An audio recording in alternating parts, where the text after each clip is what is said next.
El libro de Nehemías, capítulo 1. Estas son las memorias de Nehemías. A finales del otoño, en el mes de Quisleu, del año 20 del reinado del rey Artajerjes, me encontraba en la fortaleza de Susa. Ananí, uno de mis hermanos, vino a visitarme con algunos hombres que acababan de llegar de Judá. Les pregunté por los judíos que habían regresado del cautiverio y sobre la situación en Jerusalén. Me dijeron: las cosas no andan bien. Los que regresaron a la provincia de Judá tienen grandes dificultades y viven en desgracia. La muralla de Jerusalén fue derribada y las puertas fueron consumidas por el fuego. Cuando oí esto me senté a llorar. De hecho, durante varios días estuve de duelo. Ayuné y oré al Dios del cielo y dije: Oh Señor, Dios del cielo, Dios grande y temible, que cumples tu pacto de amor inagotable con los que te aman y obedecen tus mandatos, escucha mi oración. Mírame y verás que oro día y noche por tu pueblo Israel. Confieso que hemos pecado contra ti. Es cierto, incluso mi propia familia y yo hemos pecado. Hemos pecado terriblemente al no haber obedecido los mandatos, los decretos y las ordenanzas que nos diste por medio de tu siervo Moisés. Te suplico que recuerdes lo que le dijiste a tu siervo Moisés. Si me son infieles, los dispersaré entre las naciones. Pero si vuelven a mí y obedecen mis mandatos y viven conforme a ellos, entonces, aunque se encuentren desterrados en los extremos más lejanos de la tierra, yo los volveré a traer al lugar que elegí para que mi nombre sea honrado. El pueblo que rescataste con tu gran poder y mano fuerte es tu siervo. Oh Señor, te suplico que oigas mi oración. Escucha las oraciones de aquellos quienes nos deleitamos en darte honra. Te suplico que hoy me concedas éxito y hagas que el rey me dé su favor. Pon en su corazón el deseo de ser bondadoso conmigo. En esos días yo era el copero del rey.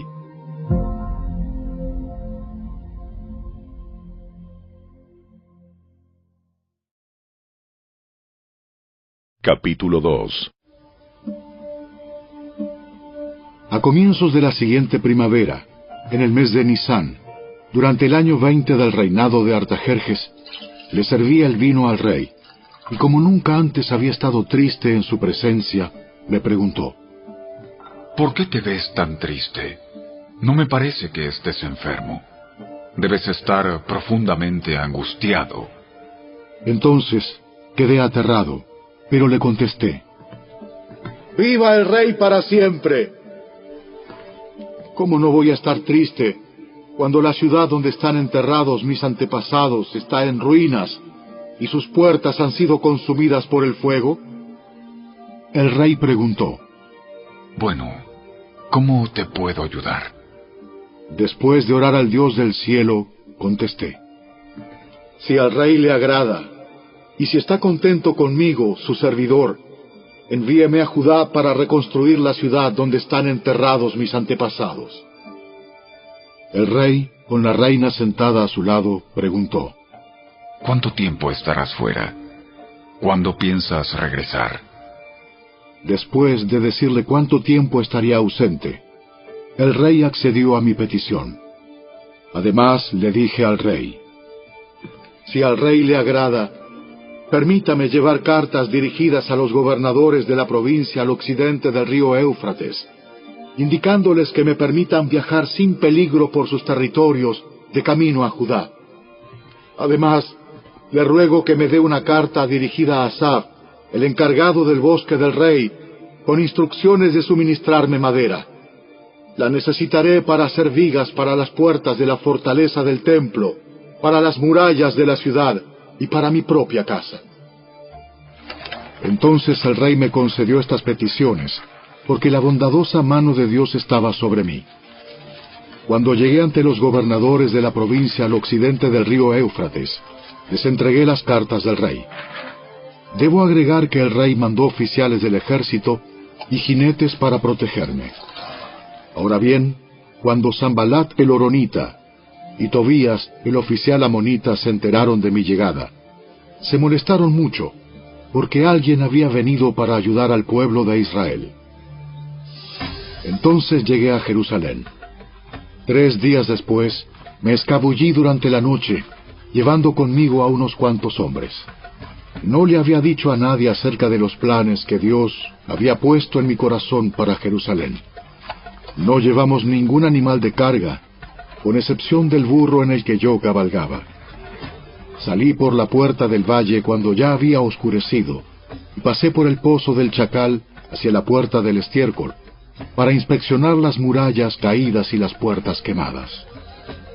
Luego fui a la puerta de la fuente y al estanque del rey, pero mi burro no pudo pasar por los escombros. A pesar de que aún estaba oscuro, subí por el valle de Cedrón e inspeccioné la muralla, antes de regresar y entrar nuevamente por la puerta del valle. Los funcionarios de la ciudad no supieron de mi salida ni de lo que hice, porque aún no le había dicho nada a nadie sobre mis planes. Todavía no había hablado con los líderes judíos, los sacerdotes, los nobles, los funcionarios, ni con ningún otro en la administración. Pero ahora les dije: ustedes saben muy bien las dificultades en que estamos. Jerusalén yace en ruinas y sus puertas fueron destruidas por el fuego. Reconstruyamos la muralla de Jerusalén y pongamos fin a esta desgracia. Después les conté cómo la bondadosa mano de Dios estaba sobre mí, y acerca de mi conversación con el rey. De inmediato contestaron: ¡Sí! ¡Reconstruyamos la muralla! Así que comenzaron la buena obra. Sin embargo, cuando Sanbalat, Tobías y Gesem el árabe se enteraron de nuestro plan, se burlaron con desprecio. ¿Qué están haciendo? ¿Se rebelan contra el rey? ¿Se rebelan contra el rey? Yo contesté: El Dios del cielo nos ayudará a tener éxito. Nosotros, sus siervos, comenzaremos a reconstruir esta muralla. Pero ustedes no tienen ninguna parte ni derecho legal o reclamo histórico en Jerusalén.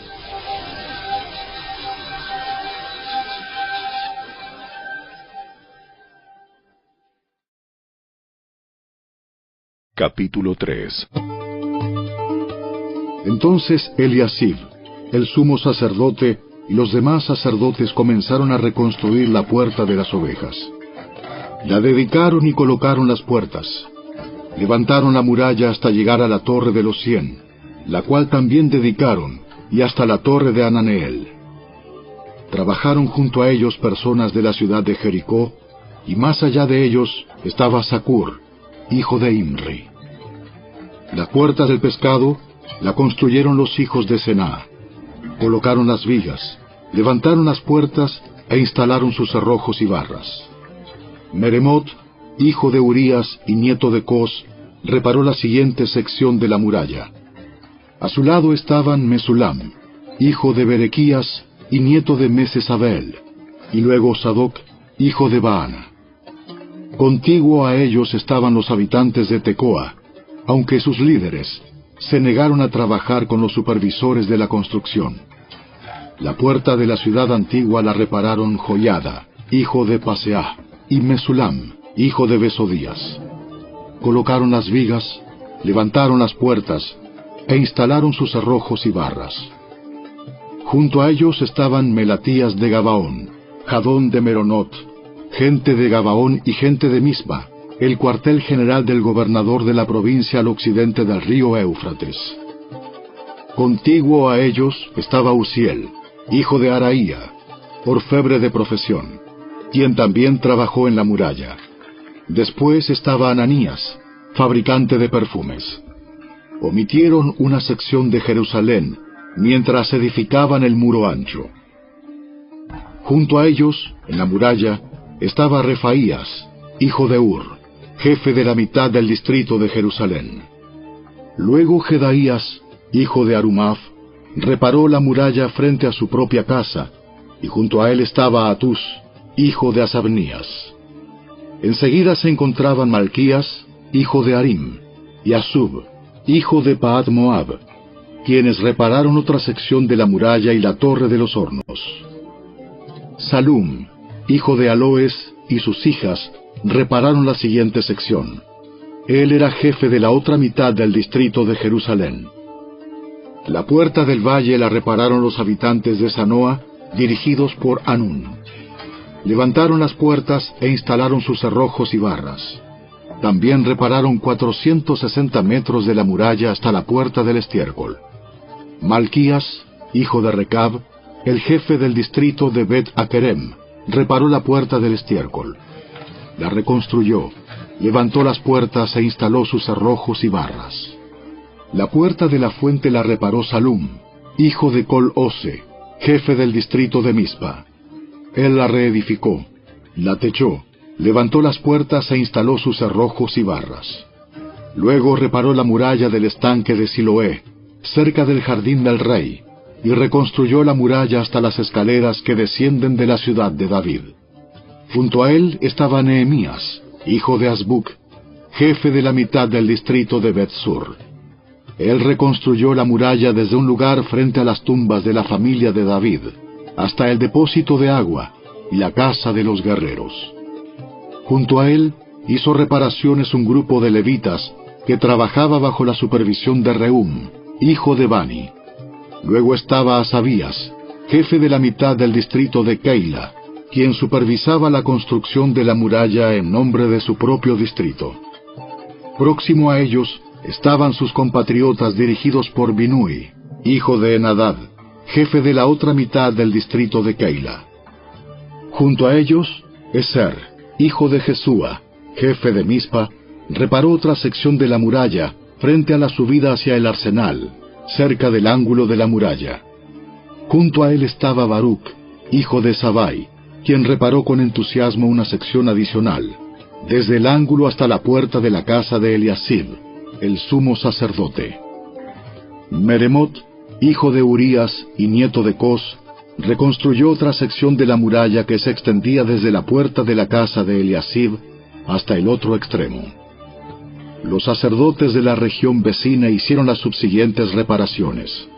Después de ellos, Benjamín y Asub repararon la sección frente a su casa, y Azarías, hijo de Maaseías y nieto de Ananías, reparó la sección frente a su casa.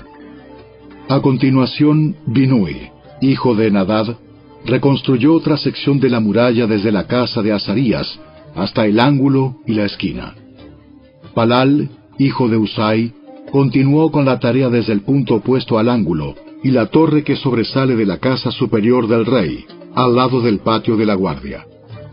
Próximo a él estaban Pedaías, hijo de Faros, junto con los sirvientes del templo que vivían en la colina de Ofel, quienes repararon la muralla hasta un punto frente a la puerta del agua hacia el oriente y la torre saliente. Luego seguían los habitantes de Tecoa, quienes repararon otra sección frente a la gran torre saliente hasta el muro de Ofel. Los sacerdotes repararon la muralla encima de la puerta de los caballos. Cada uno reparó la sección justo frente a su propia casa. A continuación, Sadoc, hijo de Imer, también reconstruyó la muralla frente a su propia casa, y más allá de él estaba Semaías, hijo de Secanías, guardián de la puerta oriental. Junto a ellos Ananías, hijo de Selemías, y Anún, el sexto hijo de Salaf, repararon otra sección, mientras Mesulam, hijo de Berequías, reconstruyó la muralla frente a donde vivía. Malquías, uno de los orfebres, reparó la muralla hasta las viviendas para los sirvientes del templo y los comerciantes, frente a la puerta de la inspección. Luego él siguió hasta la habitación de la planta alta de la esquina. Los otros orfebres y comerciantes repararon la muralla desde esa esquina hasta la puerta de las ovejas.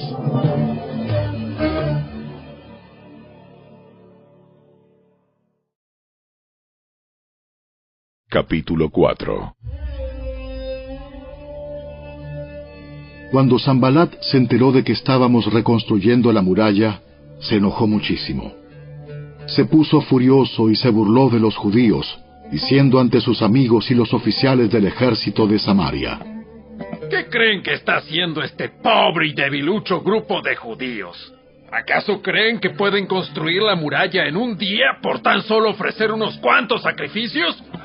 ¿Realmente creen que pueden hacer algo con piedras rescatadas de un montón de escombros y para colmo piedras calcinadas? Tobías, el amonita que estaba a su lado, comentó: Esa muralla se vendría abajo si tan siquiera un zorro caminara sobre ella. Entonces oré: Escúchanos, Dios nuestro, porque se burlan de nosotros. Que sus burlas recaigan sobre sus propias cabezas, y que ellos mismos sean llevados cautivos a una tierra extraña. No pases por alto su culpa. No borres sus pecados, porque han provocado tu enojo delante de los que construyen la muralla. Por fin se completó la muralla alrededor de toda la ciudad, hasta la mitad de su altura, porque el pueblo había trabajado con entusiasmo. Sin embargo, cuando Sanbalat, Tobías, los árabes, los amonitas y los asdodeos se enteraron de que la obra progresaba y que se estaban reparando las brechas en la muralla de Jerusalén, se enfurecieron. Todos hicieron planes para venir y luchar contra Jerusalén y causar confusión entre nosotros.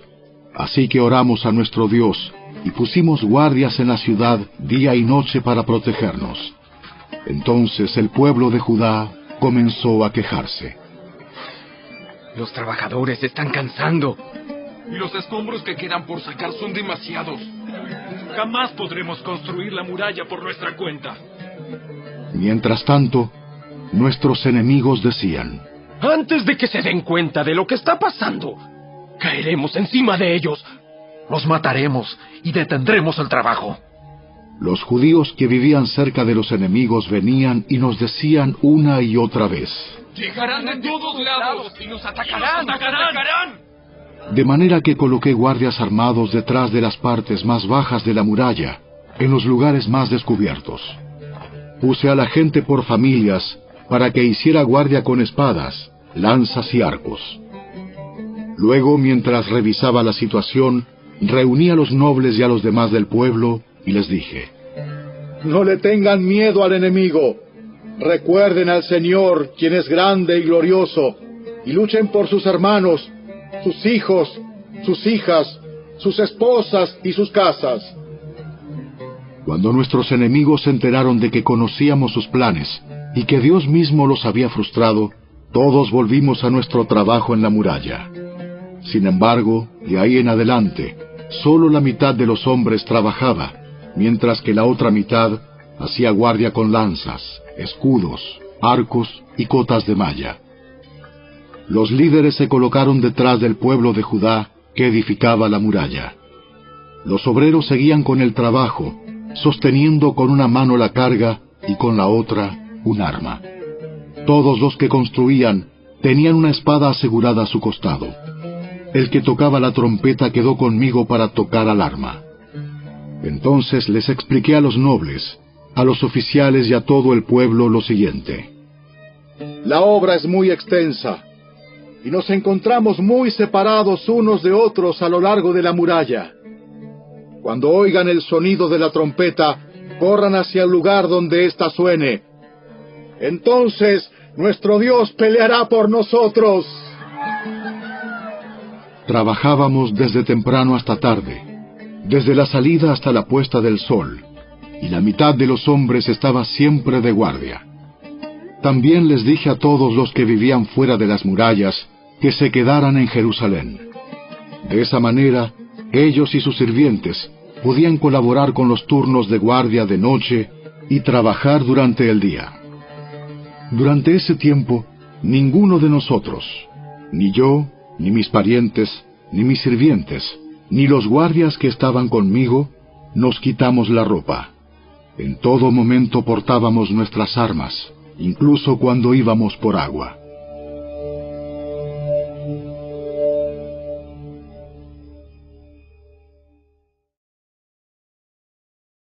Capítulo 5.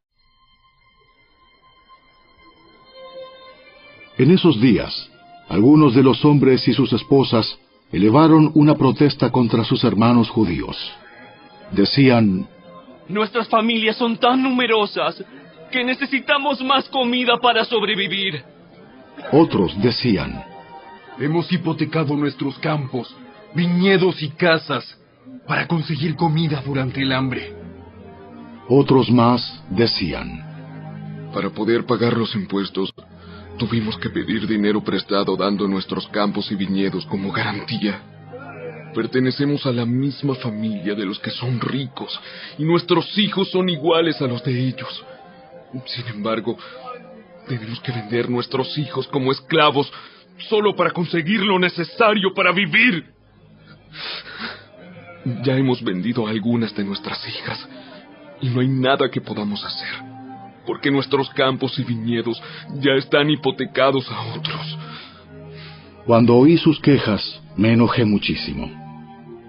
Después de pensarlo bien, denuncié a esos nobles y a los funcionarios y les dije: ustedes perjudican a sus propios parientes al cobrar intereses cuando les piden dinero prestado.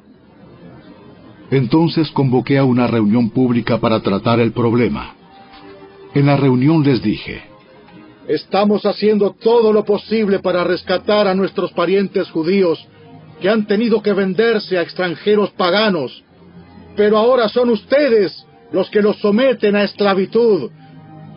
¿Cuántas veces tendremos que redimirlos? Ellos no tenían nada que argumentar en su defensa. Entonces insistí: no está bien lo que ustedes hacen. ¿Acaso no deberían andar en temor de nuestro Dios para evitar que nos pongan en ridículo las naciones enemigas? Yo mismo, al igual que mis hermanos y mis trabajadores, he estado prestando dinero y grano al pueblo, pero ahora dejemos de cobrarles intereses. Devuélvanles hoy mismo sus campos y viñedos, sus olivares y sus casas. Además, devuelvan los intereses que cobraron cuando prestaron dinero, grano, vino nuevo y aceite de oliva. Entonces ellos respondieron: devolveremos todo y no le exigiremos nada al pueblo. Haremos como tú dices. Luego llamé a los sacerdotes e hice que los nobles y los funcionarios juraran que cumplirían su promesa. Sacudí los dobleces de mi manto y les dije: si no cumplen su promesa, que así los sacuda Dios de sus casas y de sus propiedades. Entonces toda la asamblea respondió: ¡Amén! Todos alabaron al Señor y cumplieron con lo prometido. Durante los 12 años en los que fui gobernador de Judá, desde el año 20 hasta el año 32 del reinado del rey Artajerjes, ni yo ni mis funcionarios reclamamos la ración de comida que nos correspondía. Los gobernadores anteriores, por contraste, impusieron pesadas cargas al pueblo, al exigir una ración diaria de comida y vino, además de 40 piezas de plata. Hasta sus ayudantes se aprovechaban del pueblo. Sin embargo, como yo temía a Dios, no actué de esa manera. También me dediqué a trabajar en la muralla y me negué a adquirir tierras. Además, exigí a todos mis sirvientes que dedicaran tiempo a trabajar en la muralla. No pedí nada, aunque con frecuencia daba de comer a 150 funcionarios judíos en mi mesa, sin contar a todos los visitantes de otras tierras. Las provisiones que yo pagaba todos los días incluían un buey, 6 ovejas o cabras selectas y una gran cantidad de carne de ave. Además, cada 10 días necesitábamos una abundante provisión de toda clase de vino. Sin embargo, rehusé exigir la ración que me correspondía como gobernador, porque el pueblo ya tenía una carga pesada.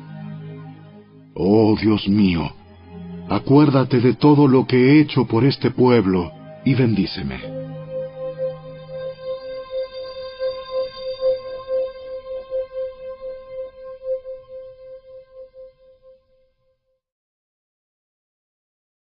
Capítulo 6. Sanbalat, Tobías, Gesem el árabe y los demás enemigos nuestros descubrieron que yo había terminado la reconstrucción de la muralla y que no quedaba ninguna brecha, a pesar de que todavía no habíamos levantado las puertas en sus respectivos lugares. Así que Sanbalat y Gesem enviaron un mensaje pidiéndome que me encontrara con ellos en una de las aldeas de la llanura de Ono. Pero me di cuenta de que ellos tramaban hacerme daño, de modo que les respondí con el siguiente mensaje: Estoy ocupado en una gran tarea, así que no puedo ir. ¿Por qué habría de dejar el trabajo para ir a encontrarme con ustedes? 4 veces me enviaron el mismo mensaje, y cada vez les respondí lo mismo. La 5ª vez, el sirviente de Sanbalat llegó con una carta abierta en su mano que decía: Circula un rumor entre las naciones vecinas, y Gesem me asegura que es cierto, que tú y los judíos piensan rebelarse y que por eso reconstruyen la muralla. Según sus informes, tú te propones ser el rey. También informa que has nombrado profetas en Jerusalén para que proclamen acerca de ti: ¡Atención! ¡Hay rey en Judá! Puedes tener la seguridad de que este informe llegará a oídos del rey, de modo que sugiero que vengas a hablar conmigo del asunto. Yo respondí: Todo lo que dices es puro cuento. Tú mismo inventaste todo. Solo trataban de intimidarnos. Creían que podrían desalentarnos y detener la obra. De modo que seguí con el trabajo más decidido que nunca. Más adelante fui a visitar a Semaías, hijo de Delaía y nieto de Mehetabel, que estaba recluido en su casa. Me dijo: Reunámonos dentro del templo de Dios y cerremos las puertas con cerrojos.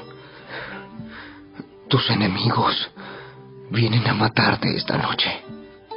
Pero yo respondí: ¿acaso debería una persona en mi posición huir del peligro? ¿Acaso debería alguien en mi posición entrar al templo para salvar su vida? No lo haré. Me di cuenta de que Dios no le había hablado, sino que decía esa profecía contra mí, porque Tobías y Sanbalat lo habían contratado. Ellos esperaban intimidarme y hacerme pecar. De esa forma podrían acusarme y desacreditarme. Oh Dios mío, acuérdate de todas las cosas malvadas que Tobías y Sanbalat han hecho, y recuerda a la profetisa Noadías y a todos los profetas como ella que trataron de intimidarme.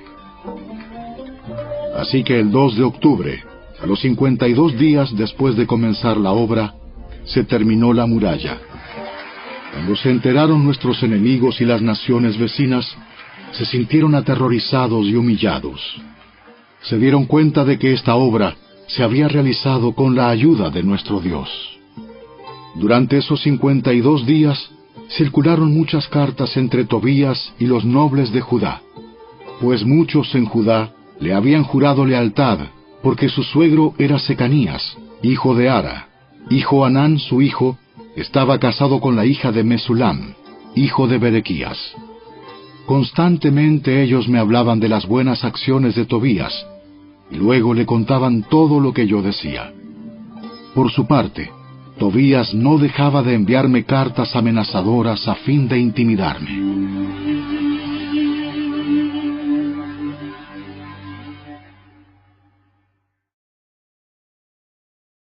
Capítulo 7. Cuando quedó terminada la muralla e instalé las puertas en sus sitios, se nombraron porteros, cantores y levitas. A mi hermano Ananí le entregué la responsabilidad de gobernar Jerusalén junto con Ananías, el comandante de la fortaleza, porque era un hombre fiel, que temía a Dios más que la mayoría. Les dije: no dejen abiertas las puertas durante las horas más calurosas del día, y aun mientras los porteros estén de guardia, mantengan las puertas cerradas con las barras puestas. Asignen a los residentes de Jerusalén para que hagan guardia cada uno con un turno regular. Algunos servirán en puestos de centinela y otros frente a su propia casa. En ese tiempo, la ciudad era grande y espaciosa, pero poco poblada, y ninguna de las casas se había reconstruido. Entonces mi Dios me dio la idea de reunir a todos los nobles y dirigentes de la ciudad, junto con los ciudadanos comunes, para que se registraran. Yo había encontrado el registro genealógico de los primeros que habían regresado a Judá. Allí estaba escrito lo siguiente: esta es la lista de los desterrados judíos de las provincias que regresaron de su cautiverio. El rey Nabucodonosor los había desterrado a Babilonia, pero ahora regresaron a Jerusalén y a las otras ciudades de Judá donde vivían originalmente. Sus líderes fueron Zorobabel, Jesúa, Nehemías, Seraías, Reelaías, Naamaní, Mardoqueo, Bilsán, Mispar, Bigvai, Rehum y Baana. Este es el total de los hombres de Israel que regresó del destierro. La familia de Paros, 2172. La familia de Cefatías, 372. La familia de Ara, 652. La familia de Pahat Moab, descendientes de Jesúa y Joab, 2818. La familia de Elam, 1254. La familia de Satu, 845. La familia de Sakai, 760. La familia de Bani, 648. La familia de Bebai, 628. La familia de Asgad, 2322. La familia de Adonicam, 667. La familia de Bigvai, 2067. La familia de Adín, 655. La familia de Ater, descendientes de Ezequías, 98. La familia de Asum, 328. La familia de Besai, 324. La familia de Jora, 112. La familia de Gibar, 95. La gente de Belén y Netofa, 188. La gente de Anatot, 128. La gente de Bet Asmavet, 42. La gente de Kiriat Jearim, Cafira y Beerot, 743. La gente de Ramá y Jeba, 621. La gente de Micmas, 122. La gente de Betel y Hai, 123. La gente de Nebo Occidental, 52. Los ciudadanos de Elam Occidental, 1254. Los ciudadanos de Arim, 320. Los ciudadanos de Jericó, 345. Los ciudadanos de Lod, Hadid y Ono, 721. Los ciudadanos de Senaa, 3930. Estos son los sacerdotes que regresaron del destierro. La familia de Jedaías, por la línea genealógica de Jesúa, 973. La familia de Imer, 1052. La familia de Pasur, 1247. La familia de Arim, 1017. Estos son los levitas que regresaron del destierro. La familia de Jesúa y la de Cadmiel, descendientes de Odavías, 74. Los cantores de la familia de Asaf, 148. Los porteros de las familias de Salum, Ater, Talmón, Acub, Atita y Sobai, 138. Regresaron del destierro los descendientes de estos sirvientes del templo: Sia, Asufa, Tabaot, Keros, Siaha, Padón, Lebana, Agaba, Salmai, Anán, Gidel, Gaar, Reaía, Resín, Necoda, Gasam, Usa, Paseah, Besai, Meunim, Nefusim, Bagbuk, Akufa, Arjur, Baslut, Meida, Arsa, Barcos, Sísara, Tema, Nesía y Atifa. Regresaron del destierro los descendientes de estos sirvientes del rey Salomón: Sotai, Asoferet, Peruda, Jaala, Darcón, Gidel, Cefatías, Atil, Pokeret Asebaim y Ami. En total, los sirvientes del templo y los descendientes de los sirvientes de Salomón fueron 392 personas. Otro grupo regresó en esos días de las ciudades de Tel Mela, Tel Arsa, Querub, Adán e Imer. Sin embargo, ni ellos ni sus familias pudieron demostrar que eran descendientes de Israel. Ese grupo incluía las familias de Delaía, Tobías y Necoda, un total de 642 personas. También regresaron 3 familias de sacerdotes, Abaía, Cos y Barzilai. Este Barzilai se había casado con una mujer que era descendiente de Barzilai de Galaad, y había tomado el nombre de la familia de ella. Buscaron sus nombres en los registros genealógicos, pero no los encontraron, así que no calificaron para servir como sacerdotes. El gobernador les dijo que no comieran de la porción de los sacrificios que correspondía a los sacerdotes, hasta que un sacerdote pudiera consultar al Señor sobre ese asunto por medio del Urim y el Tumim, o sea, el sorteo sagrado. Así que un total de 42.360 personas regresaron a Judá, además de 7.337 sirvientes y 245 cantores, tanto hombres como mujeres. Llevaron consigo 736 caballos, 245 mulas, 435 camellos y 6.720 burros. Algunos de los jefes de familia dieron ofrendas para la obra. El gobernador entregó a la tesorería 1,000 monedas de oro, 50 tazones de oro y 530 túnicas para los sacerdotes. Los otros jefes dieron al tesoro 20,000 monedas de oro y unos 1,300 kilos de plata para la obra. El resto del pueblo entregó 20,000 monedas de oro, alrededor de 1,200 kilos de plata y 67 túnicas para los sacerdotes. Entonces, los sacerdotes, los levitas, los porteros, los cantores, los sirvientes del templo y algunos miembros del pueblo se establecieron cerca de Jerusalén. El resto de la gente regresó a sus respectivas ciudades por todo el territorio de Israel. En octubre, cuando los israelitas ya se habían establecido en sus ciudades.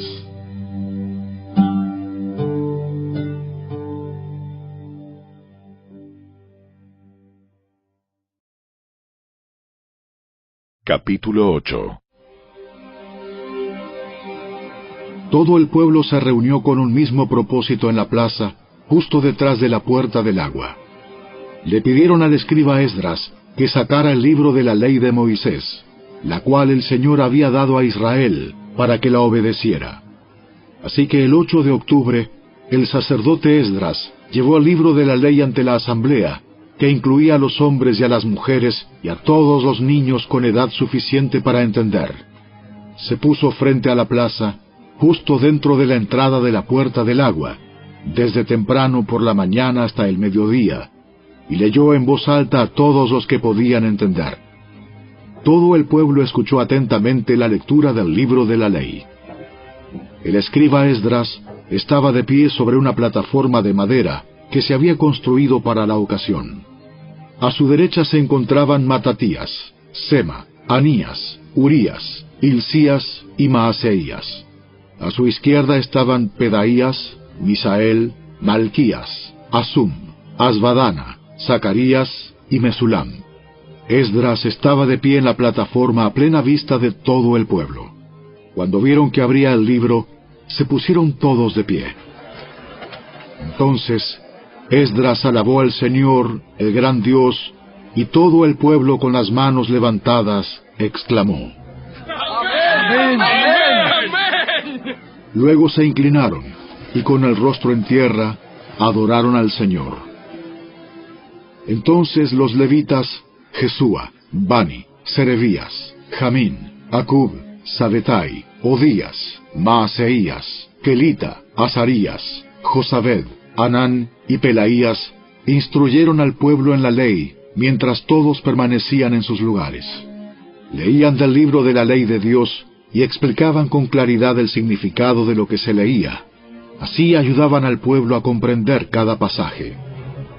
Luego Nehemías, el gobernador, Esdras, el sacerdote y escriba, y los levitas que interpretaban para el pueblo dijeron: No se lamenten ni lloren en un día como este, pues hoy es un día sagrado delante del Señor su Dios.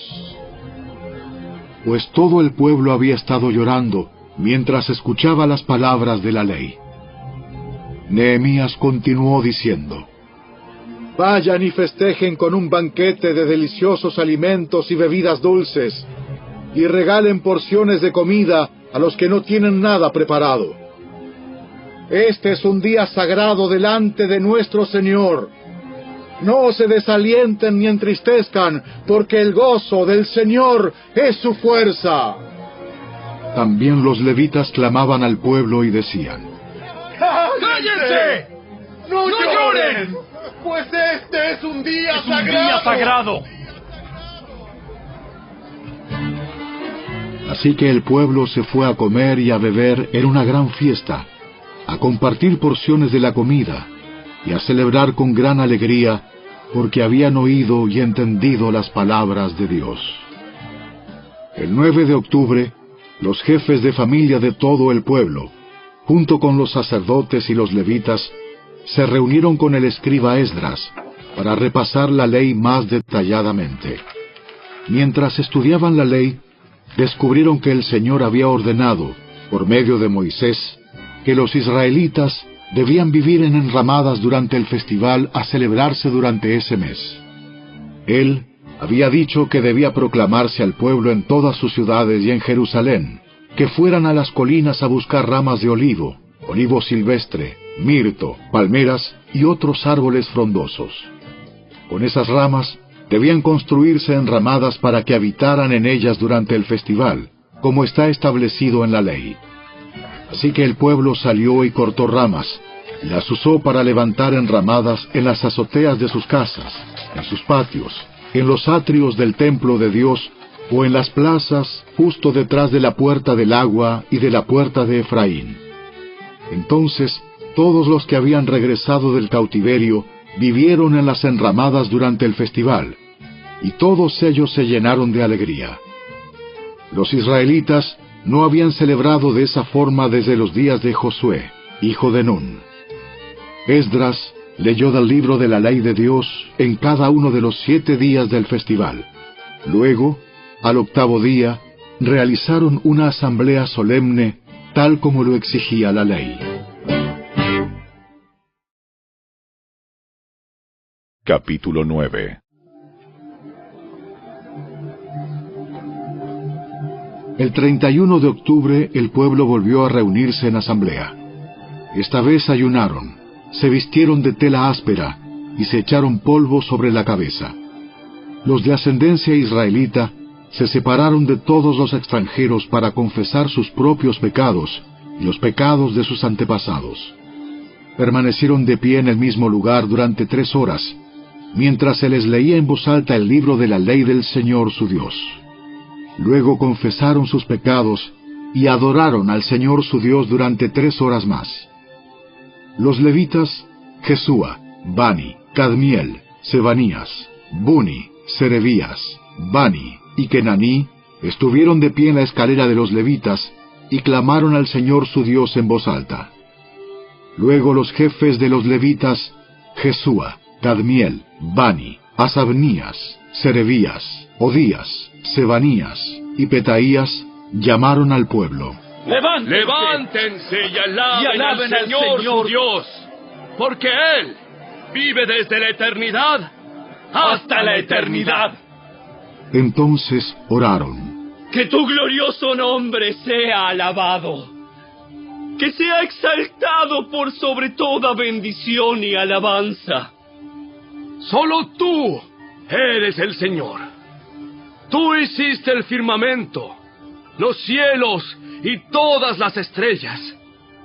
Hiciste la tierra, los mares y todo lo que hay en ellos. Tú los preservas a todos, y los ángeles del cielo te adoran.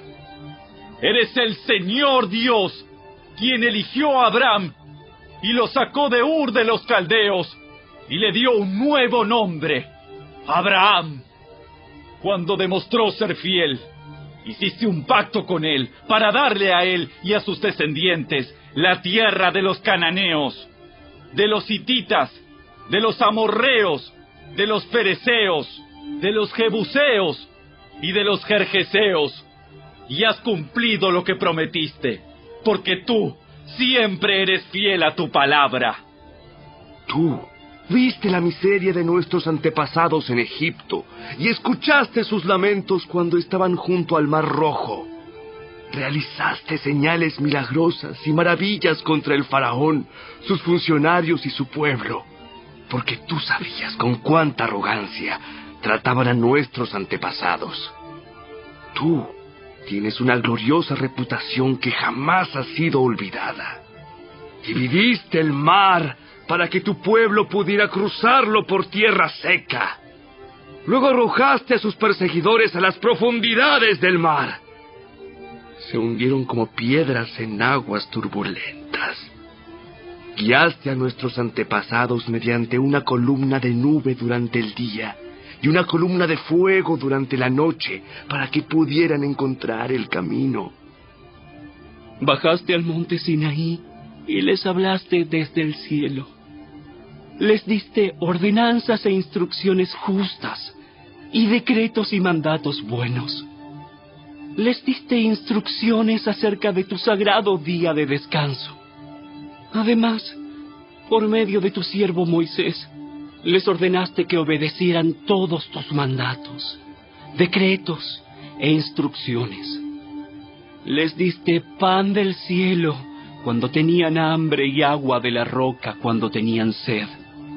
Les ordenaste que fueran y tomaran posesión de la tierra que habías jurado darles. Sin embargo, nuestros antepasados fueron arrogantes y tercos y no prestaron ninguna atención a tus mandatos. Se negaron a obedecerte y no se acordaron de los milagros que habías hecho a favor de ellos. En cambio, se pusieron tercos y nombraron a un líder para que los llevara de regreso a su esclavitud en Egipto. Pero tú eres Dios de perdón, bondadoso y misericordioso, lento para enojarte y rico en amor inagotable. No los abandonaste, ni siquiera cuando se hicieron un ídolo en forma de becerro y dijeron: «¡Este es tu Dios que te sacó de Egipto!». Cometieron terribles blasfemias. En tu gran misericordia no los abandonaste para que murieran en el desierto. La columna de nube todavía los guiaba de día, y la columna de fuego les mostraba el camino durante la noche. Enviaste tu buen espíritu para que les enseñara, y no dejaste de alimentarlos con maná del cielo, ni de darles agua para su sed. Durante 40 años los sustentaste en el desierto, y nada les faltó. No se les desgastó la ropa, ni se les hincharon los pies. Luego, ayudaste a nuestros antepasados a conquistar reinos y naciones, y colocaste a tu pueblo en todos los rincones de la tierra. Se apoderaron de la tierra del rey Sehón de Hesbón, y de la tierra del rey Og de Basán. Hiciste que sus descendientes fueran tan numerosos como las estrellas del cielo, y los llevaste a la tierra que habías prometido a sus antepasados. Entraron y tomaron posesión de la tierra. Tú sometiste naciones enteras delante de ellos. Hasta los cananeos que habitaban esa tierra se sintieron impotentes. Tu pueblo pudo hacer lo que quiso con esas naciones y con sus reyes. Nuestros antepasados conquistaron ciudades fortificadas y tierras fértiles. Se apoderaron de casas llenas de cosas buenas, con cisternas ya acabadas, y viñedos y olivares, además de frutales en abundancia. De modo que comieron hasta saciarse, y engordaron y disfrutaron de todas tus bendiciones. Sin embargo, a pesar de todo esto, fueron desobedientes y se rebelaron contra ti. Dieron la espalda a tu ley, mataron a tus profetas, quienes les advertían que volvieran a ti, y cometieron terribles blasfemias. Así que los entregaste en manos de sus enemigos, quienes los hicieron sufrir. Pero en sus momentos de angustia clamaron a ti, y desde el cielo los escuchaste. En tu gran misericordia les enviaste libertadores que los rescataron de sus enemigos. No obstante, apenas tenían paz, volvían a cometer maldades ante tus ojos. Y una vez más, permitiste que sus enemigos los conquistaran. Sin embargo, cada vez que tu pueblo volvía y nuevamente clamaba a ti por ayuda, desde el cielo, tú lo escuchabas una vez más. En tu maravillosa misericordia, los rescataste muchas veces. Les advertías que regresaran a tu ley, pero ellos se volvieron orgullosos y obstinados y desobedecieron tus mandatos. No siguieron tus ordenanzas que dan vida a quienes las obedecen. Tercamente te dieron la espalda y se negaron a escuchar.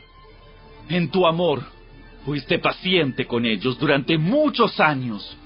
Enviaste tu espíritu, quien les advertía por medio de los profetas. Pero aún así no quisieron escuchar. Entonces nuevamente permitiste que los pueblos de la tierra los conquistaran. Pero en tu gran misericordia, no los destruiste por completo, ni los abandonaste para siempre. ¡Qué Dios tan bondadoso y misericordioso eres tú!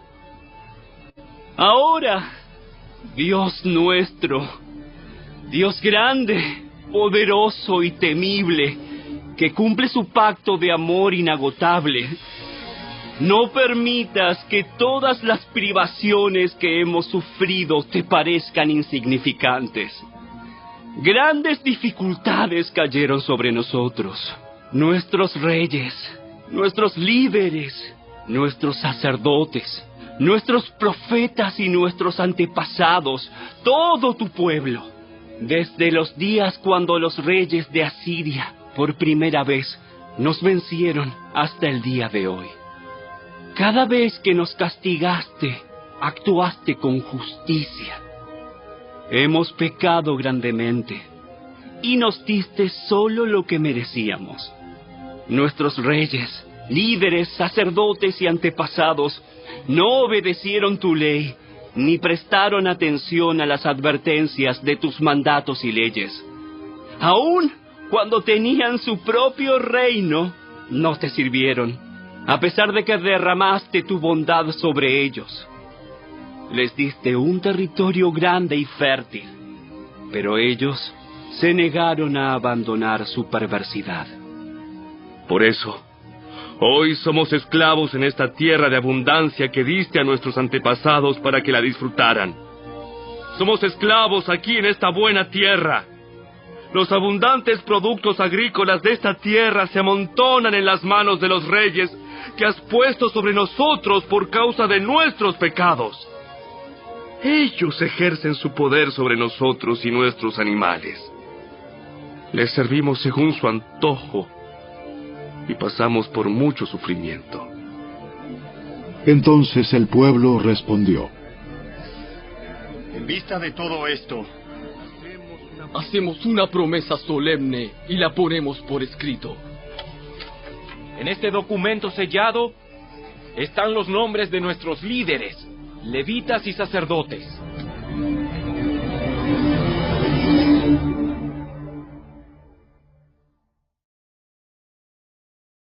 Capítulo 10. La siguiente es una lista de las personas que ratificaron el documento sellado. El gobernador, Nehemías, hijo de Acalías, y también Sedequías. Los siguientes sacerdotes: Seraías, Azarías, Jeremías, Pasur, Amarías, Malquías, Atus, Sebanías, Maluc, Arim, Meremot, Obadías, Daniel, Ginetón, Baruc, Mesulam, Abías, Mijamín, Maasías, Bilgaí y Semaías. Estos eran los sacerdotes. Los siguientes levitas: Jesúa, hijo de Asanías, Binui, de la familia de Enadad, Cadmiel y los demás levitas: Sebanías, Odías, Kelita, Pelaías, Anán, Micaía, Rehob, Asabías, Zacur, Serebías, Sebanías, Odías, Bani y Beninu. Los siguientes jefes del pueblo: Paros, Paad Moab, Elam, Satu, Bani, Buni, Asgad, Bebai, Adonías, Bigvai, Adin, Ater, Ezequías, Asur, Odías, Asum, Besai, Arif, Anatot, Nebai, Magpías, Mesulam, Esir, Mesesabel, Sadoc, Jadúa, Pelatías, Anán, Anaías, Oseas, Ananías, Asub, Aloes, Pila, Sobek, Reum, Asabna, Maaseías, Ahías, Hanán, Anan, Maluc, Arim y Baana. Luego el resto del pueblo, los sacerdotes, los levitas, los porteros, los cantores, los sirvientes del templo y todos los que se habían separado de la gente pagana de esa tierra para obedecer la ley de Dios, junto con sus mujeres, hijos, hijas y todos los que tenían edad suficiente para entender, se unió a sus jefes y se comprometió mediante juramento. Juraron que caería una maldición sobre ellos mismos si dejaban de obedecer la ley de Dios dada por medio de su siervo Moisés. Prometieron solemnemente seguir al pie de la letra todos los mandatos, las ordenanzas y los decretos del Señor, nuestro Señor. Nos comprometemos a no permitir que nuestras hijas se casen con los habitantes paganos de la tierra, ni a permitir que nuestros hijos se casen con sus hijas. También prometemos no comprar mercadería ni grano que la gente de esta tierra traiga para vender en el día de descanso o en cualquier otro día sagrado. Cada 7º año dejaremos que nuestras tierras descansen y perdonaremos toda deuda. Además, nos comprometemos a obedecer el mandato de pagar el impuesto anual del templo de 4 granos de plata para los gastos del templo de nuestro Dios. Este monto servirá para el pan de la presencia, las ofrendas regulares de grano y las ofrendas quemadas, las ofrendas de los días de descanso, las celebraciones de luna nueva y los festivales anuales, las ofrendas sagradas y las ofrendas para hacer expiación por el pecado de Israel. Servirá para proporcionar todo lo necesario para el trabajo del templo de nuestro Dios. Hicimos sorteos sagrados para determinar cuándo, en tiempos regulares cada año, las familias de los sacerdotes, los levitas y la gente común deberán llevar leña al templo de Dios para ser quemada en el altar del Señor nuestro Dios, como está escrito en la ley. Nos comprometemos a llevar cada año al templo del Señor la primera parte de toda cosecha, sea producto de la tierra o de nuestros árboles frutales. Aceptamos entregar a Dios nuestros primeros hijos varones y las primeras crías de todo nuestro ganado y de nuestros rebaños, como lo establece la ley. Los presentaremos a los sacerdotes que ejercen el ministerio en el templo de nuestro Dios. Almacenaremos los productos agrícolas en los depósitos del templo de nuestro Dios. Llevaremos lo mejor de nuestra harina y otras ofrendas de grano, lo mejor de nuestra fruta, lo mejor de nuestro vino nuevo y de nuestro aceite de oliva. Además, prometemos llevar a los levitas una 10ª parte de todo lo que nuestra tierra produzca, porque son los levitas quienes recogen los diezmos en todas nuestras poblaciones rurales. Un sacerdote, descendiente de Aarón, estará con los levitas cuando reciban esos diezmos. Una 10ª parte de todos los diezmos que se reúnan será entregada por los levitas al templo de nuestro Dios para ser colocada en los depósitos.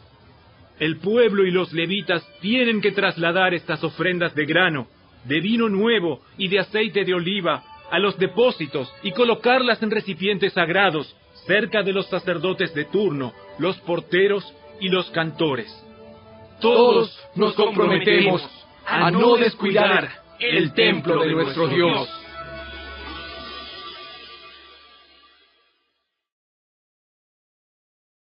Capítulo 11. Los jefes del pueblo vivían en Jerusalén, la ciudad santa. Mediante los sorteos sagrados, eligieron a una 10ª parte del pueblo de otras ciudades de Judá y de Benjamín para que vivieran allí también, mientras que el resto siguió viviendo donde estaba, y el pueblo elogiaba a todos los que se ofrecían para reubicarse en Jerusalén. La siguiente es una lista de los nombres de los funcionarios provinciales que fueron a vivir a Jerusalén. La mayoría del pueblo, de los sacerdotes, de los levitas, de los sirvientes del templo y de los descendientes de los sirvientes de Salomón, siguieron viviendo en sus propias casas en las diversas ciudades de Judá. Pero algunos de los de Judá y de Benjamín repoblaron Jerusalén. De la tribu de Judá: Ataías, hijo de Usías, hijo de Zacarías, hijo de Amarías, hijo de Cefatías, hijo de Mahalaleel, de la familia de Fares. También Maaseías, hijo de Baruc, hijo de Col-Ose, hijo de Asaías, hijo de Adaías, hijo de Joyarib, hijo de Zacarías, de la familia de Sela. Fueron 468 descendientes de Fares los que se establecieron en Jerusalén, todos ellos hombres excepcionales. De la tribu de Benjamín: Salú, hijo de Mesulam, hijo de Joed, hijo de Pedaías, hijo de Colaías, hijo de Maaseías, hijo de Itiel, hijo de Jesaías. Después de él estaban Gabai y Salai, en total 928 parientes. El funcionario principal de ellos era Joel, hijo de Sicri, y su asistente era Judá, hijo de Senúa, el segundo en autoridad de la ciudad. De los sacerdotes: Jedaías, hijo de Joyarib, Jaquín, y Seraías, hijo de Hilcías, hijo de Mesulam, hijo de Sadoc, hijo de Merayot, hijo de Aitob, que era el supervisor del templo de Dios. También 822 de sus colaboradores, quienes trabajaban en el templo. También Adaías, hijo de Jeroam, hijo de Pelalías, hijo de Amsi, hijo de Zacarías, hijo de Pasur, hijo de Malquías, junto con 242 de sus colaboradores, quienes eran jefes de sus familias. También Amasai, hijo de Azareel, hijo de Asai, hijo de Mesilemot, hijo de Imer, y 128 de sus excepcionales colaboradores. El funcionario principal de ellos era Sabdiel, hijo de Gedolim. De los levitas: Semaías, hijo de Asub, hijo de Azricam, hijo de Asabías, hijo de Buni. También Sebatai y Josabad, quienes estaban a cargo del trabajo fuera del templo de Dios. También Matanías, hijo de Micaía, hijo de Sabdi, descendiente de Asaf, quien dirigía las acciones de gracias y la oración. También Bacbuquías, ayudante de Matanías, y Abda, hijo de Samúa, hijo de Galal, hijo de Jedutún. En total había 284 levitas en la ciudad santa. De los porteros: Acub, Talmón y 172 colaboradores que vigilaban las puertas.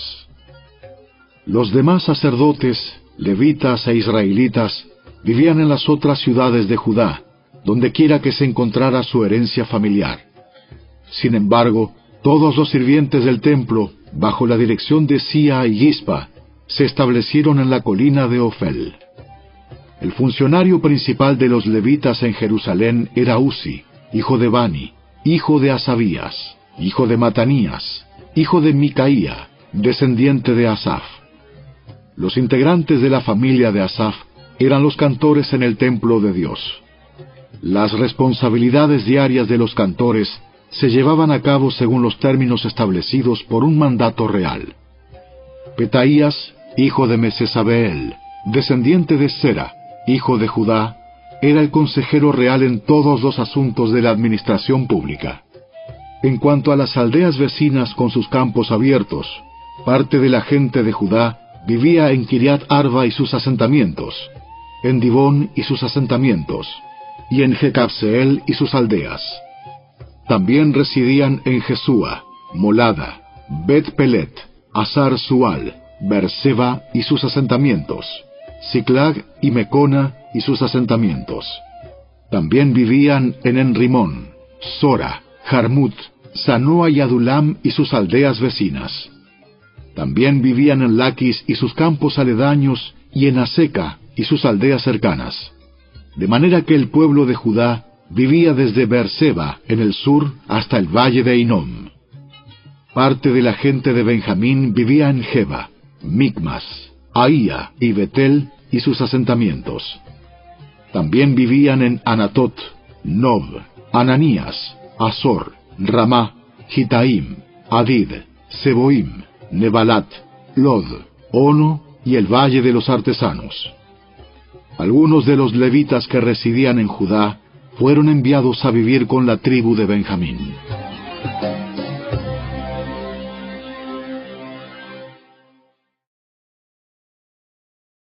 Capítulo 12.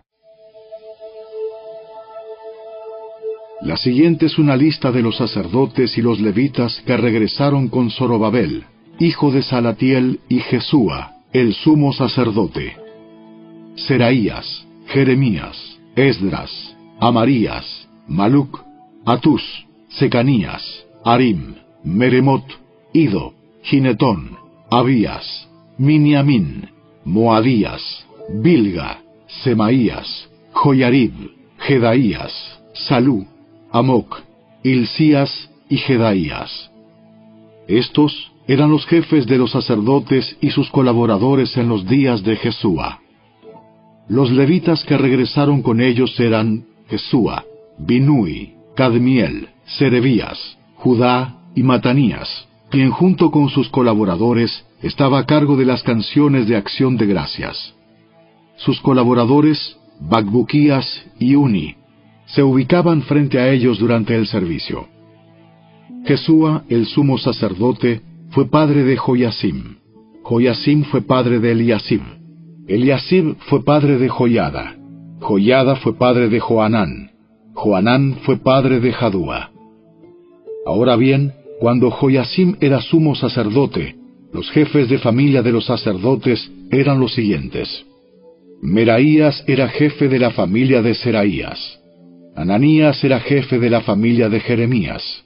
Mesulam era jefe de la familia de Esdras. Joanán era jefe de la familia de Amarías. Natán era jefe de la familia de Maluc. José era jefe de la familia de Secanías. Adna era jefe de la familia de Arim. Elcai era jefe de la familia de Meremot. Zacarías era jefe de la familia de Ido. Mesulam era jefe de la familia de Ginetón. Sicri era jefe de la familia de Abías. También había un jefe de la familia de Miniamín. Piltai era jefe de la familia de Moadías. Samúa era jefe de la familia de Bilga. Jonatán era jefe de la familia de Semaías. Matenai era jefe de la familia de Joyarib. Uzi era jefe de la familia de Jedaías. Calai era jefe de la familia de Salú. Eber era jefe de la familia de Amoc. Asabías era jefe de la familia de Hilcías. Natanael era jefe de la familia de Jedaías. Durante los años cuando Eliasib, Joyada, Joanán y Jadúa servían como sumos sacerdotes, se mantuvo un registro de las familias de los levitas. Durante el reinado de Darío el persa, se mantuvo otro registro de los sacerdotes. Hasta los días de Joanán, nieto de Eliasib, se mantuvo un registro de los jefes de las familias de los levitas en el libro de historia. Estos eran los jefes de familia de los levitas: Asabías, Serebías, Jesúa, Binui, Cadmiel y otros colaboradores, quienes se ubicaban frente a ellos durante las ceremonias de alabanza y acción de gracias. Un lado le respondía al otro, como lo ordenó David, hombre de Dios. Este grupo incluía a Matanías, a Bacbuquías y a Obadías. Mesulam, Talmón y Acub eran los porteros a cargo de los depósitos cerca de las puertas. Todos ellos sirvieron en los días de Joyasim, hijo de Jesúa, hijo de Jeosadac, y en los días de Nehemías, el gobernador, y de Esdras, el sacerdote y escriba. Para la dedicación de la nueva muralla de Jerusalén, se les pidió a los levitas de toda la tierra que fueran a Jerusalén para colaborar en las ceremonias. Debían tomar parte en la feliz celebración con sus canciones de acción de gracias y con música de címbalos, arpas y liras. Se reunió a los cantores de la zona alrededor de Jerusalén y de las aldeas de los netofatitas. También llegaron de Bet Gilgal y de las zonas rurales cercanas a Geba y Asmavet, porque los cantores habían levantado sus propios asentamientos en los alrededores de Jerusalén. Primero los sacerdotes y los levitas se purificaron a sí mismos, luego purificaron al pueblo, a las puertas y a la muralla. Conduje a los líderes de Judá a la parte superior de la muralla y organicé 2 grandes coros para dar acción de gracias. Uno de los coros se dirigió hacia el sur por encima de la muralla hasta la puerta del estiércol. Osaías y la mitad de los jefes de Judá lo seguían, con Azarías, Esdras, Mesulam, Judá, Benjamín, Semaías y Jeremías. Luego iban algunos sacerdotes que tocaban trompetas, junto con Zacarías, hijo de Jonatán, hijo de Semaías, hijo de Matanías, hijo de Micaías, hijo de Zacur, descendiente de Asaf. Los compañeros de Zacarías eran Semaías, Azareel, Milalai, Gilalai, Maai, Natanael, Judá y Ananí. Tocaban los instrumentos musicales indicados por David, hombre de Dios. Esdras, el escriba, lideraba esta procesión. En la puerta de la fuente subieron los escalones de la subida de la muralla de la ciudad en dirección hacia la ciudad de David. Pasaron frente a la casa de David y luego siguieron al oriente hacia la puerta del agua. El segundo coro, que daba acción de gracias, se dirigió hacia el norte, dando la vuelta por el otro lado para encontrarse con el primer coro. Yo lo seguía sobre la muralla, junto con la otra mitad del pueblo, y pasamos por la torre de los hornos hacia el muro ancho, y luego sobre la puerta de Efraín, hacia la puerta de la ciudad antigua. Pasamos la puerta del pescado y la torre de Ananeel, hasta la torre de los 100. Luego seguimos hacia la puerta de las ovejas, y nos detuvimos a la altura de la puerta de la guardia. Luego los 2 coros que daban acción de gracias siguieron hacia el templo de Dios y allí tomaron sus lugares. Lo mismo hice yo, junto con el grupo de jefes que estaba conmigo. Íbamos con los sacerdotes que tocaban las trompetas: Eliasim, Maaseías, Miniamín, Micaías, Elioenai, Zacarías y Ananías, y con los cantores: Maaseías, Semaías, Eleazar, Uzi, Joanán, Malquías, Elam y Eser. Tocaban y cantaban a toda voz bajo la dirección de Israías, el director del coro. Se ofrecieron muchos sacrificios durante aquel día de gozo, porque Dios había dado al pueblo razón de alegrarse. También las mujeres y los niños participaron en la celebración, y la alegría del pueblo de Jerusalén podía oírse a gran distancia. Ese día se designaron hombres para que se encargaran de los depósitos para las ofrendas, la primera parte de la cosecha y los diezmos. Eran responsables de recolectar de los campos fuera de las ciudades las porciones especificadas por la ley para los sacerdotes y los levitas, pues todo el pueblo de Judá se complacía en los sacerdotes y los levitas y en el trabajo que prestaban. Ellos, junto con los cantores y los porteros, llevaban a cabo el servicio para su Dios y el servicio de purificación, como lo habían ordenado David y su hijo Salomón. La costumbre de tener directores para dirigir los coros al entonar himnos de alabanza y de acción de gracias a Dios comenzó mucho tiempo antes, en los días de David y Asaf. De modo que ahora, en los días de Zorobabel y de Nehemías, todo Israel llevaba una provisión diaria de comida para los cantores, los porteros y los levitas. Los levitas, a su vez, daban a los sacerdotes, los descendientes de Aarón, parte de lo que ellos recibían.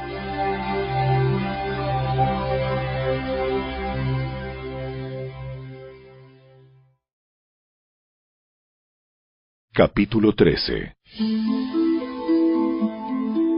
Ese mismo día, mientras se leía al pueblo el libro de Moisés, se encontró el pasaje que dice que jamás se debe admitir a un amonita o a un moabita en la asamblea de Dios, porque ellos se habían negado a darles comida y agua a los israelitas en el desierto.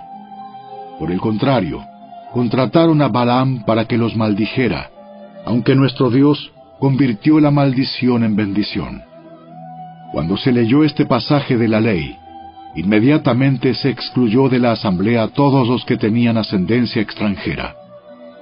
Antes de esto, el sacerdote Eliasib, quien había sido designado para supervisar los depósitos del templo de nuestro Dios, y quien también era pariente de Tobías, había rediseñado un gran depósito y lo había puesto a disposición de Tobías. Anteriormente usaban el cuarto para almacenar ofrendas de grano, incienso, diversos utensilios para el templo, diezmos de granos, de vino nuevo, de aceite de oliva, destinados a los levitas, a los cantores y a los porteros, y también las ofrendas para los sacerdotes.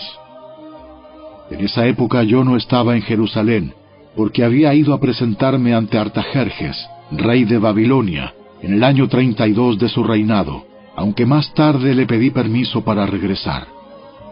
Cuando regresé a Jerusalén, me enteré del acto perverso de Eliasib de proporcionarle a Tobías una habitación en los atrios del templo de Dios. Me disgusté mucho y saqué del cuarto todas las pertenencias de Tobías. Luego exigí que purificaran las habitaciones y volví a colocar los utensilios para el templo de Dios, las ofrendas de grano y el incienso. También descubrí que no se les había entregado a los levitas las porciones de comida que les correspondían, de manera que todos ellos y los cantores que debían dirigir los servicios de adoración habían regresado a trabajar en los campos. Inmediatamente enfrenté a los dirigentes y les pregunté: ¿por qué ha sido descuidado el templo de Dios? Luego pedí a todos los levitas que regresaran y los reintegré para que cumplieran con sus obligaciones. Entonces, una vez más, todo el pueblo de Judá comenzó a llevar sus diezmos de grano, de vino nuevo y de aceite de oliva a los depósitos del templo. Como supervisores de los depósitos, asigné al sacerdote Selemías, al escriba Sadoc y a Pedaías, uno de los levitas. Como ayudante de ellos, nombré a Hanán, hijo de Zacur y nieto de Matanías. Estos hombres gozaban de una excelente reputación, y su tarea consistía en hacer distribuciones equitativas a sus compañeros levitas. Recuerda esta buena obra, oh Dios mío, y no olvides todo lo que fielmente he hecho por el templo de mi Dios y sus servicios. En esos días vi a unos hombres de Judá pisando en sus lagares en el día de descanso. Además, recogían granos y los cargaban sobre burros, y traían su vino, sus uvas, sus higos y toda clase de productos a Jerusalén, para venderlos en el día de descanso. Así que los reprendí por vender sus productos en ese día. Algunos hombres de Tiro, que vivían en Jerusalén, traían pescado y toda clase de mercancía. La vendían al pueblo de Judá el día de descanso, y nada menos que en Jerusalén. De modo que confronté a los nobles de Judá. ¿Por qué profanan el día de descanso de este modo tan perverso? ¿Acaso no fueron cosas como estas las que hicieron sus antepasados y provocaron que nuestro Dios hiciera caer sobre nosotros y nuestra ciudad toda esta desgracia? Ahora ustedes provocan aún más enojo contra Israel al permitir que el día de descanso sea profanado de esta manera. Entonces ordené que todos los viernes se cerraran las puertas de Jerusalén al caer la noche, y que no se abrieran hasta que terminara el día de descanso. Envié a algunos de mis propios sirvientes a vigilar las puertas, para que no pudiera entrar ninguna mercadería en los días de descanso. Los mercaderes y los comerciantes de diversos productos acamparon fuera de Jerusalén 1 o 2 veces. Pero yo les hablé duramente, diciendo: ¿qué pretenden, acampando aquí afuera alrededor de la muralla? Si lo hacen otra vez, los arrestaré. Esa fue la última vez que aparecieron en el día de descanso. Luego ordené a los levitas que se purificaran y vigilaran las puertas para preservar la santidad del día de descanso. Recuerda también esta buena obra, oh Dios mío. Ten compasión de mí, conforme a tu grande e inagotable amor. Por el mismo tiempo, me di cuenta de que algunos de los hombres de Judá se habían casado con mujeres de Asdod, Amón y Moab. Además, la mitad de sus hijos hablaban el idioma de Asdod o de algún otro pueblo, y no podían hablar en absoluto la lengua de Judá. De modo que confronté a los hombres y pedí que cayeran maldiciones sobre ellos. Golpeé a algunos y les arranqué el cabello. Los hice jurar por el nombre de Dios que no permitirían que sus hijos o sus hijas se casaran con la gente pagana de la región. ¿Acaso no fue exactamente eso lo que llevó a Salomón, rey de Israel, a pecar? No había rey de ninguna nación que pudiera compararse con él. Dios lo amaba y lo hizo rey sobre todo Israel. Pero incluso él fue inducido a pecar por sus mujeres extranjeras. ¿Cómo pudieron siquiera pensar en cometer esta acción pecaminosa y ser infieles a Dios al casarse con mujeres extranjeras? Uno de los hijos de Joiada, hijo de Eliasib, el sumo sacerdote, se había casado con la hija de Sambalat, el horonita, por lo cual lo expulsé de mi presencia. Recuérdalos, oh Dios mío, porque han profanado el sacerdocio y los votos solemnes de los sacerdotes y los levitas. Así que expulsé todo lo que fuera extranjero y asigné tareas a los sacerdotes y a los levitas, asegurándome de que cada uno supiera lo que tenía que hacer. También me aseguré de que llegara el suministro de leña para el altar y las primeras porciones de la cosecha en los tiempos establecidos. Recuerda esto a mi favor, oh Dios mío.